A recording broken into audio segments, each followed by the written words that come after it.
What did the Chiefs' tried and failed trade tell you about what they want to do this season? I'm going to tell you right now. Welcome back, football fans. I'm Ryan and I'm going rogue. If you're just finding me, make sure you click down on subscribe and hit that bell for notifications so you know when I post new videos. It's going to be a sporadic schedule here as we get going and get off the ground, but it'll settle out eventually. If you'd like to leave a comment, please, I'm looking for that as well. So I want to get right to it today. I've been in the middle of doing Speaks film review, and he's really the first of the rookie class that I'm going to do. And in the middle of it, the Chiefs decided to make a trade, sending Dadi Nicolas over to Cleveland for Randall Telfer, of all people, a blocking tight end. And though the trade was canceled, and both the players have since been released, which means they're still open to sign elsewhere, which if the Chiefs really wanted Telfer, they could still go get him if they felt the need. So we'll keep an eye on that as well. But at this point, what it tells you is two things that I want to cover today. And that is, first and foremost, on the offensive side, if they feel that they wanted to trade for a guy who spent the majority of his time blocking, that's telling. He spent 30% of the snaps on the field. Wasn't a full-time player by any margin, but when he was, he spent most of his time, around 62% of the time, blocking.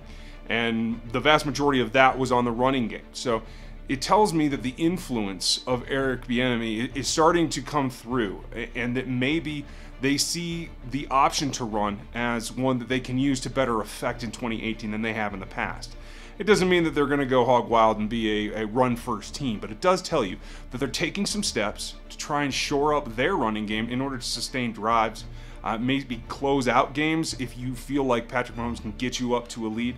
And so that's significant. I think it's also telling that they're maturing and the influence of Eric Bieniemy might be coming through there, and that's something to keep an eye on.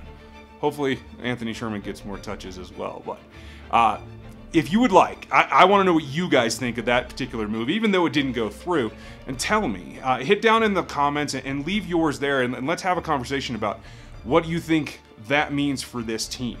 Now, on the second point, it also tells me the Chiefs have really bought into what Brett Veach's plan is for getting bigger and nastier and more aggressive.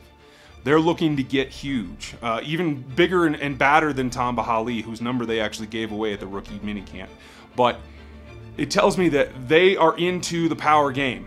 The speed rush, who Dadi Nicolas was really the last vestige of on the Chiefs roster, except for maybe Dee Ford, who has a great first step, but he's not necessarily a speed rusher. He doesn't attack the edge with speed. He has that get off, and that's what's helped him to this point.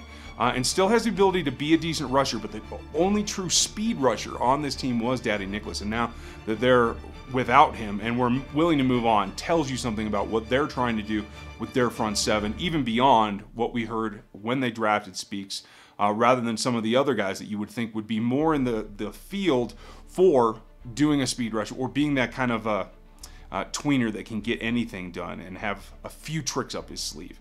So that's what we're looking for on that. And, you know, it's going to be interesting to see how they come along and what they do next. So at that point, I'm going to go back to watching film. Make sure you guys are checking out the podcast at Locked On Chiefs. You can find that on Twitter. Follow me on Twitter at Ryan Tracy NFL. And, you know, click all those comments and get subscribed. You know, it's going to be a long process as we get to training camp, but it's going to be fun, and I have a lot more for you. So this week's going to be a little different. I wanted to get you one out while I'm doing the film review and traveling and doing all that kind of stuff. So thanks for watching, and we'll talk to you later.